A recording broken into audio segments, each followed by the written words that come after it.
مقامات رسمی می‌خواهند یک مهاجر تاجیک برای به گفته آنها عمل نالایق و غیر قانونیش جوابگر شود. حبیب پتاخانوف در برنامه در واقع شبکه اول روسیه گفت که زن دوم تاجیکش را برای آوردن رشک زن روسش گرفته است.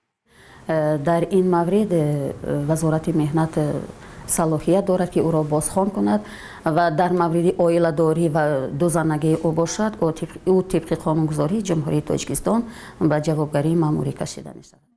زرینه رحیمова با حبیب پتاخانوف ماه مارس امسال و در حال ازدواج کردند که حبیب در روسیه با زن دیگر نکاح رسمی و 2 فرزند داشت. من همین رو فکر میکنم که برای چی مرا این انتخاب کرد برای شکستن بخت یک است. من برای زندگی او کار ندارم. من نمیبخشم. این مهاجر تاجیک چند سال پیش بعد از آن معروف شد که دختر 11 ساله روس را حامله دار کرد. با او حکم زندان تهدید میکرد، اما با خواهش دختر آنها با هم عائله دار شدند. مسئولین کمیته کار با زنان میگویند در پی شکایت زرینه میتوانند قضیه پتاخانوف را وابسته به صلاحیتشان بررسی کنند. برای مصلحت‌های روانی و حقوقی اگر مراجعت کند کمیته آماده است، چون که کمیته همه روزه با آن زنانی که شوهرانشان در مهاجرت هستند و یا عموما زنانی که از مهاجرت مهنتی برگشته به کمک کمیته نیاز دارند آماده است که به چنین نفران کمک خود را رسانند.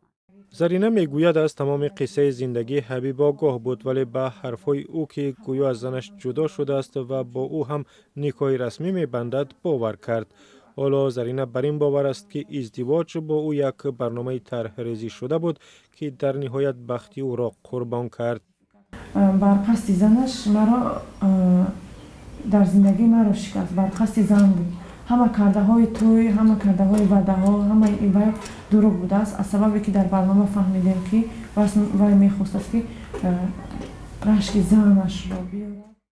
زرینه روز 27 اپریل از مسکو برگشت. میگوید با دعوت حبیب و با امیدی که دوباره با هم میشوند برای شرکت در برنامه تلویزیونی روسیه به مسکو رفت. شوهری من است که در همین صحنه بیاید در این پروگرام که اگر باوری نوع باشد بس پس از پروگرام اون با ما میشوند با یعنی شما باش زندگی میکنید.